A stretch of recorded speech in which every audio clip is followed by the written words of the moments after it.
El operador de doble remolque. Nunca he sido de los que escriben en foros, ni mucho menos de los que andan contando cosas raras por ahí. Pero esto me pasó, y todavía hoy no tengo una explicación clara. Me llamo Iván, y llevo casi 20 años en carretera, operando doble remolque en rutas pesadas. Esa noche en particular fue hace unos 7 meses, en plena temporada de calor. Venía de regreso de Saltillo hacia San Luis Potosí por la 57, después de entregar una carga de refacciones industriales. Iba vacío, solo con los contenedores cerrados, escuchando un podcast viejo y tomando café tibio de una estación de servicio en Matehuala. Mi vida en ese entonces era la de siempre: trabajo, casa rodante en el patio de mis suegros, 2 hijas pequeñas y una esposa que me manda mensajes de voz rezando cada vez que salgo de viaje. Todo empezó cerca de la 1:30 de la mañana, cuando ya me faltaba poco para el siguiente punto de descanso. Vi luces más adelante, justo antes de una caseta que no suelo usar, y pensé que era un retén de rutina. Nada fuera de lo común, pensé. Había 2 hombres con uniformes que se parecían mucho a los de la Guardia Nacional. Chalecos reflectantes, botas negras relucientes y una actitud que no admitía discusión. Me hicieron señales con una linterna de luz blanca directa a los ojos y me pidieron que orillara el camión al lado derecho, fuera del carril. Lo raro fue que no había otras unidades detenidas ni patrullas visibles, solo ellos 2 y una camioneta blanca sin placas estacionada de lado. Ahí fue cuando algo en mi estómago se apretó, pero obedecí sin protestar. Me pidieron los documentos del camión, lo típico: licencia federal, cartaporte, bitácora de viaje. Luego uno de ellos, el que tenía una cicatriz en forma de gancho en la ceja derecha, algo que nunca pude olvidar, me pidió el celular. Dijo que necesitaban revisar los registros del GPS por protocolo. Me negué al principio, pero el otro, que tenía una voz demasiado tranquila para la hora que era, sacó algo que parecía una identificación oficial y repitió que era un procedimiento rutinario. Por dentro, ya sabía que algo no cuadraba, aún así se lo entregué. Me dijeron que esperara dentro de la cabina, que iban a hacer una inspección visual del remolque. El tipo de la cicatriz se subió a la parte trasera sin pedirme las llaves. Ahí fue cuando me empecé a poner realmente nervioso. ¿Cómo tenía acceso sin llave? Pasaron 15, 20, luego 30 minutos. La espera se volvió sofocante, no por el calor, aunque la cabina era un horno, sino por el silencio. No se escuchaban pasos, ni voces, ni radios. Miré por los espejos laterales y no vi a ninguno de los 2. La camioneta blanca seguía ahí, pero con las luces apagadas. Quise abrir la puerta y bajarme, pero algo en mí decía que no lo hiciera. Fue una hora larga. Cuando finalmente regresaron, me devolvieron el teléfono. Dijeron que todo estaba en orden y que podía seguir mi camino. Lo más perturbador fue que no firmaron nada. No dieron ninguna constancia de inspección, ni siquiera una despedida formal. Solo se dieron la vuelta y se metieron a la camioneta, que arrancó sin luces, desapareciendo por una desviación de terracería que ni siquiera sabía que existía. No arranqué de inmediato. Me quedé sentado un momento, con el volante entre las manos, sudando frío, aunque el motor ya tenía el aire encendido. Algo dentro de mí me decía que revisara las cámaras traseras, aunque fuera solo para sentirme menos paranoico. Accedí al sistema desde el monitor central, un modelo viejo pero confiable que guarda grabaciones en bucle de las últimas 8 horas. Lo adelanté hasta el momento exacto en que los tipos me ordenaron quedarme dentro de la cabina. Durante varios minutos no pasó nada. Todo parecía normal, el remolque quieto, sin movimiento, pero justo en un fotograma, como un parpadeo que casi no se ve, noté algo. Un hombre que no era ninguno de los 2 se deslizaba por el borde del segundo remolque. Vestía un uniforme igual al de mi empresa, con el logo bordado en el pecho. Pero yo conocía a todos los de logística, y ese rostro no era familiar. Su expresión, no sé cómo explicarlo, pero tenía los ojos muy abiertos, como si estuviera viendo algo que no debía ver. Retrocedí y pausé el video justo en ese cuadro. Me acerqué al monitor para mirar bien. Tenía la barba desprolija, unas ojeras profundas como si no hubiera dormido en días, y una especie de herida en el cuello que parecía mal curada. Era solo un segundo en el video, pero ese rostro quedó grabado en mi mente. Quise guardar el clip en una USB como respaldo, pero el sistema empezó a fallar. La pantalla parpadeó, se puso negra y luego volvió al menú principal. Cuando intenté acceder de nuevo a la grabación, toda la parte de esa hora había desaparecido, como si nunca hubiera existido. Lo único que quedaba era ese fotograma congelado que alcancé a capturar antes del fallo y que luego envié por mensaje a mi supervisor de logística. Nunca me respondió. Al día siguiente, ya en casa, llamé directamente a la oficina central. Me atendió una asistente nueva que no conocía, con una voz seca, casi mecánica. Le conté lo que había pasado y pedí hablar con el coordinador de seguridad, con quien ya había tenido trato otras veces. Me dijo que no estaba disponible y que dejara mi número para que me devolviera la llamada. Nunca lo hizo. Mandé correos, mensajes por la app interna, incluso intenté contactar a otros operadores, pero todos me decían lo mismo, que no sabían nada, que no podían hablar o que mejor no me metiera. Fue como si algo se hubiera activado en cuanto mencioné el retén y el tipo del uniforme. La empresa, que normalmente era obsesiva con los detalles y el control, de repente actuaba como si yo estuviera inventando todo. Una semana después, recibí una citación oficial. Me acusaban de haber transportado mercancía robada. Según ellos, en mis remolques habían encontrado componentes electrónicos de alto valor que no estaban declarados. Casi me da un infarto. Les expliqué que había vuelto vacío, que lo podían verificar en los registros de salida y entrada, en los sensores de peso, en el GPS, pero ahí vino el golpe más fuerte. Todos los datos de ese viaje habían sido eliminados por error. Ninguna cámara del camino tenía registro de mi paso, ni siquiera en las casetas. Era como si ese tramo de mi ruta hubiera sido borrado por completo. Lo único que seguía en pie era la imagen del hombre con el uniforme, y aún así nadie en la empresa admitía conocerlo. Esa fue la primera vez que realmente sentí que algo mucho más grande estaba pasando. Pasaron 2 días más, y la presión comenzó a subir. Recibí visitas extrañas en mi casa. Unos tipos en una camioneta sin placas se estacionaron frente a la entrada. No se bajaron, pero uno me miró directamente a través del vidrio, como si estuviera esperando que hiciera algo, no sé, como si me estuviera midiendo. Me quedé en casa, sin salir, con las puertas y ventanas cerradas. Al principio pensé que era paranoia, pero entonces una de mis vecinas, que tiene un ojo para todo, me avisó que los tipos se habían quedado en la camioneta durante horas, sin hacer nada. Decidí entonces ir a la policía, aunque sabía que probablemente no me ayudarían. Lo que no esperaba era que ellos también me miraran con una mezcla de incredulidad y desinterés, como si ya supieran más de lo que me querían contar. Solo me dieron la típica respuesta: no hay nada que hacer si no tienes pruebas claras. Una noche, ya sin esperanza, decidí revisar el video otra vez, más a fondo, para ver si encontraba algo más. De alguna manera, había olvidado que aún tenía el fotograma del hombre con el uniforme, congelado. Mientras lo observaba detenidamente, algo nuevo apareció, casi imperceptible. En el reflejo del vidrio de la cabina del camión, justo detrás del tipo del uniforme, vi una sombra moverse. Una figura más, una silueta que no correspondía a ninguna de las otras personas que había visto. No sé cómo explicarlo, pero parecía como si alguien, oculto entre las sombras, estuviera observando todo desde la distancia. El escalofrío me recorrió de nuevo.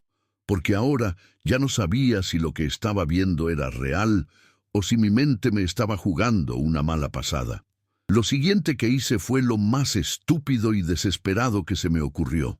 Decidí ir a la caseta de peaje donde había sido detenido, a ver si podía obtener alguna información de las cámaras de seguridad de ese lugar. Cuando llegué a la caseta de peaje, ya era de madrugada. El lugar estaba vacío, como siempre en esas horas. La única persona en el turno nocturno era un guardia viejo que, por suerte, parecía estar más interesado en su celular que en su trabajo. Le pedí acceso a las cámaras de seguridad, pero al principio se rió, como si no me creyera. Sin embargo, luego de insistir y mostrarle el clip de video en el que se veía el hombre con el uniforme, su expresión cambió. El tipo me dijo que podía acompañarlo a la sala de monitoreo, pero que si alguien se enteraba, iba a perder el empleo. Con el corazón en la garganta accedí. Al principio todo parecía normal. Las cámaras mostraban el paso de los vehículos sin ningún inconveniente. Sin embargo, cuando llegamos a la franja horaria en la que yo había sido detenido, algo raro sucedió. Las cámaras de la caseta estaban apagadas, pero no solo eso, había un hueco en la grabación de la hora exacta que coincidía con el momento en que los hombres me detuvieron. Algo no cuadraba. Me quedé helado mirando al guardia que ya no sabía qué decir. «Eso no puede ser», murmuró, pero su mirada, nerviosa, ya decía todo. «Nunca he visto nada como esto», agregó, como si estuviera más asustado que yo. Fue entonces cuando él me confesó algo que me dejó helado. Las grabaciones de esa noche, no solo las de mi paso, sino todas las grabaciones de las últimas 2 semanas, habían sido borradas, y no por un error técnico, sino por orden de alguien por encima de él. Mi cabeza empezó a dar vueltas. No entendía nada.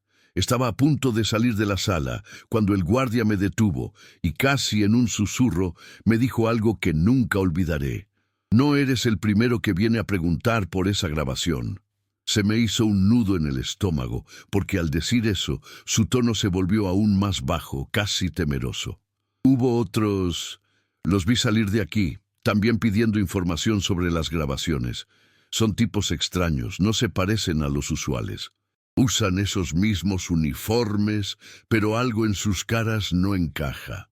En ese momento, una imagen pasó por mi mente, la del hombre con la cicatriz, pero también la del tipo de la camioneta blanca. Una sensación de peligro se apoderó de mí, como si estuviera al borde de descubrir algo que debería haber permanecido oculto. Salí de la caseta rápidamente, y antes de que pudiera pensar en qué hacer, sentí una presión en mi pecho, como si me estuvieran observando. Miré alrededor, pero todo estaba en silencio, como si nada hubiera pasado. Al día siguiente recibí una llamada del mismo supervisor de logística con quien había intentado hablar antes. Esta vez su tono era frío, distante. «Iván, necesitamos hablar sobre tu reporte. ¿Sabías que estuviste involucrado en un operativo? Se te asignó el traslado de mercancías que en realidad eran parte de un decomiso legal». La noticia me dejó completamente desconcertado. No solo estaba siendo acusado de algo que no había hecho, sino que ahora se me decía que mi trabajo de tantos años había sido utilizado en un esquema mucho más grande, algo que ni siquiera podía comprender. Lo último que supe es que esa llamada fue el principio del fin para mi carrera como operador. No volví a recibir detalles claros de mi empresa, y las pocas veces que intenté contactar con alguien, me decían que el caso estaba cerrado o ya no era asunto mío. Nadie en la empresa parecía saber nada más, pero el rumor de que algo extraño estaba ocurriendo en las rutas creció con el tiempo. Las investigaciones sobre mercancías robadas se detuvieron y las acusaciones contra mí fueron archivadas, aunque nunca entendí por qué. A nadie le importó realmente la verdad. Lo más inquietante es que la imagen del hombre con el uniforme, el mismo que apareció en el video, ha seguido apareciendo en mi mente, casi como si estuviera persiguiéndome. No he vuelto a trabajar para esa empresa, ni quiero saber qué ocurrió con los otros que se involucraron en ese extraño operativo. De vez en cuando, en el camino, sigo viendo camiones con insignias de empresas de transporte, pero no me atrevo a acercarme. No sé si fue una coincidencia o si todo estaba planeado, pero el hecho es que algo más grande que yo se movió en esa noche, y yo solo fui un peón en un juego que nunca entendí. Lo único que puedo decir ahora es que, por más que trate de olvidar, esa sensación de estar siendo observado nunca se me ha ido. Algo más sigue ahí, esperando en las sombras, tal vez en cada uno de esos remolques que paso por la carretera. Y aunque la gente me diga que es paranoia, yo sé lo que vi. Algo no cuadra, y ese hombre, ese rostro desconocido, sigue allí, en cada rincón oscuro de mi memoria. La conductora de transporte privado. Yo soy Marta, conductora de una van de transporte privado. Un trabajo tranquilo en su mayoría. Por lo general, hago traslados para clientes corporativos, normalmente durante el día, pero esa noche todo fue diferente. Era cerca de la medianoche. El tráfico había desaparecido y el GPS me había desviado a una ruta alternativa debido a los trabajos en la carretera principal del Libramiento Sur de Puebla. No me preocupé mucho, ya estaba acostumbrada a hacer algunos desvíos por el tipo de trabajo que hago, pero al poco rato me di cuenta de que la luz en la carretera escaseaba y el lugar que elegí, como me indicó el GPS, estaba solitario. De hecho, la única cosa que podía ver a lo lejos eran campos de caña de azúcar, enormes, oscuros, que parecían tragarme a medida que avanzaba. Empecé a sentirme incómoda cuando vi algo extraño a lo lejos, una van estacionada de lado, como si estuviera abandonada en medio de la nada. No era una parada normal, estaba justo en medio de la vía, bloqueando el paso.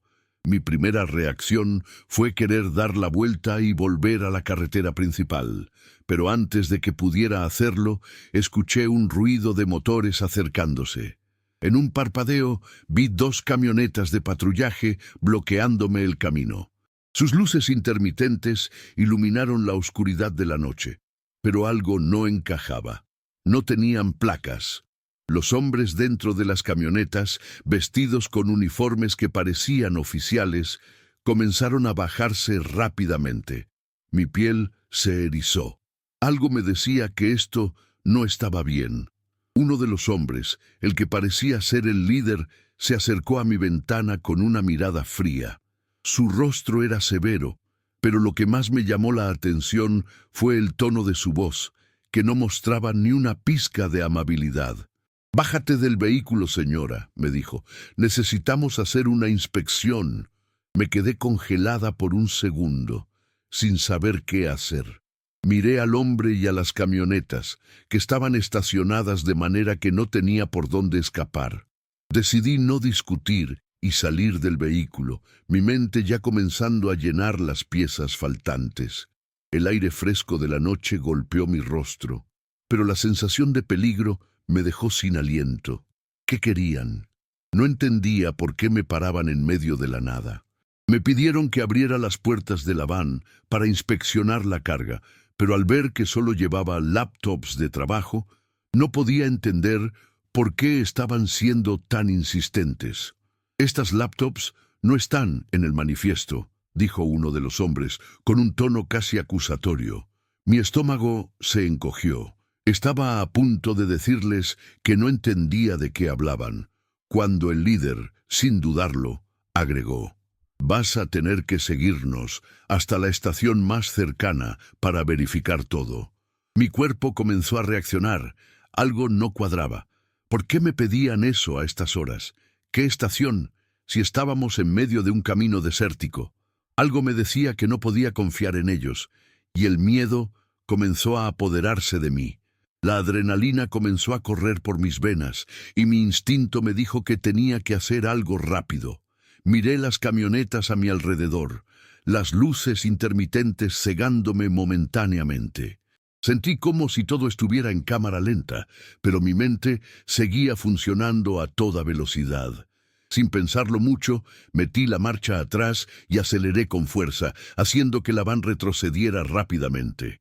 Los hombres gritaron algo que no alcancé a entender, pero ya no los escuchaba. El rugido del motor en la noche era lo único que importaba en ese momento. Mi corazón latía con tanta fuerza que sentía como si fuera a saltar de mi pecho. Las camionetas intentaron seguirme, pero mi miedo me hizo conducir como nunca lo había hecho antes, de forma temeraria y a toda velocidad. Tomé un desvío a la derecha y seguí por caminos estrechos, cada vez más alejándome de ellos. Cuando logré perderlos de vista, la sensación de alivio fue breve. No me sentía segura. Algo dentro de mí me decía que esto no había terminado, que aún estaba en peligro. Con las manos temblorosas, tomé el teléfono y llamé a la empresa para contarles lo que había sucedido. Mi voz sonaba nerviosa, casi inaudible, pero lo que más me preocupaba era que ellos no parecían saber nada de patrullas sin placas o de oficiales que actuaban de esa manera. Colgué rápidamente y, en un impulso, revisé los registros del GPS en mi teléfono. Todo parecía normal, pero mi ansiedad seguía creciendo. ¿Qué había sido eso? ¿Quiénes eran esos hombres? Sentía que algo mucho más oscuro se estaba escondiendo en ese encuentro. Pasaron un par de días y todo parecía haber vuelto a la normalidad. O al menos, eso intenté pensar. Estaba tratando de olvidarme del incidente, pero algo dentro de mí no me dejaba en paz. La sensación de estar observada nunca se desvaneció. Una tarde, cuando llegué a casa después de un largo día de trabajo, me encontré con un paquete en la puerta. No lo había esperado, ni tenía idea de quién lo habría dejado. El paquete estaba envuelto en papel marrón, sin ninguna etiqueta, sin ninguna pista de su origen. Mi primer impulso fue dejarlo allí, pero algo me hizo abrirlo. Al hacerlo, encontré una de las laptops que había transportado aquella noche. Estaba completamente limpia, como si la hubieran formateado, pero algo aún llamaba mi atención: el GPS. Me sentí helada al ver que el archivo de ubicación de esa noche estaba guardado en la memoria. No había duda, esa laptop era la misma que había estado en mi van. No entendía cómo podía estar allí, ni por qué alguien habría enviado eso. Era una amenaza, un mensaje de aquellos hombres. Decidí investigar el archivo de GPS y lo que encontré me heló la sangre. Las coordenadas apuntaban directamente a la misma zona donde había ocurrido el incidente, pero lo más aterrador era que el archivo indicaba que la van había sido seguida, no solo durante mi huida, sino también después, cuando logré perderlos de vista. La sensación de estar siendo vigilada volvió con más fuerza que nunca. Mi mente no paraba de dar vueltas. ¿Cómo sabían dónde estaba? ¿Qué querían de mí? Nadie me daba respuestas y la única certeza que tenía era que mi vida acababa de cambiar para siempre. No estaba segura de lo que había pasado esa noche, pero algo me decía que en algún lugar esos hombres seguían observando. Pasaron varias noches y no pude dormir. Cada vez que cerraba los ojos, la imagen de esas camionetas sin placas y esos hombres me invadía. Pero lo más inquietante era la sensación de que algo mucho más grande estaba en juego. Me obsesioné con el archivo del GPS. Traté de buscar más pistas, de entender por qué alguien se tomaría el tiempo de rastrear una simple van de transporte. Fue entonces cuando me di cuenta de algo aún más perturbador. En las coordenadas que aparecían en el archivo, no solo se mencionaba mi ruta, sino que también había registros de otras rutas por donde había pasado en viajes anteriores. ¿Cómo podían tener acceso a mi historial de viajes de esa forma? La paranoia me invadió. Quizás no era solo ese grupo de hombres. Tal vez había algo mucho más grande detrás de todo esto, algo que no quería que descubriera. Una noche, decidí hacer algo que sabía que podría ponerme en peligro, pero ya no podía vivir con la incertidumbre. Tomé la laptop y decidí buscar más información en la red. Aunque la computadora estaba limpia, algo me decía que debía buscar cualquier indicio que pudiera darme respuestas. Al conectar la laptop a mi Wi-Fi, algo extraño ocurrió.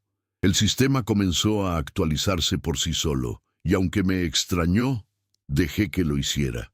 No estaba preparada para lo que sucedió después. Cuando se completó la actualización, en el escritorio apareció un archivo nuevo, titulado simplemente Vigilancia. Lo abrí, mi respiración se aceleró al ver que contenía imágenes y videos grabados desde cámaras instaladas en diferentes puntos del trayecto que había recorrido aquella noche. Me vi a mí misma, conduciendo, pasando por el camino desolado, con las camionetas patrullando a lo lejos. Pero lo peor de todo eran las imágenes grabadas en mi propia van. Alguien había estado observando cada uno de mis movimientos, y en ese preciso instante entendí que mi vida ya no sería la misma. Mi mente comenzó a desmoronarse bajo el peso de lo que había descubierto. No podía procesarlo. Esas imágenes no podían ser reales, ¿verdad? No podía estar siendo observada sin saberlo, sin ninguna explicación lógica, pero los videos eran claros. Las cámaras no solo me habían seguido aquella noche, sino que también mostraban otros momentos, otras rutas, otros viajes. Algo estaba muy mal. Pensé en ir a la policía, pero luego recordé a esos hombres sin placas. ¿A quién podría acudir? ¿Quién me creería si les contaba lo que había pasado? Sentí un sudor frío recorrer mi espalda.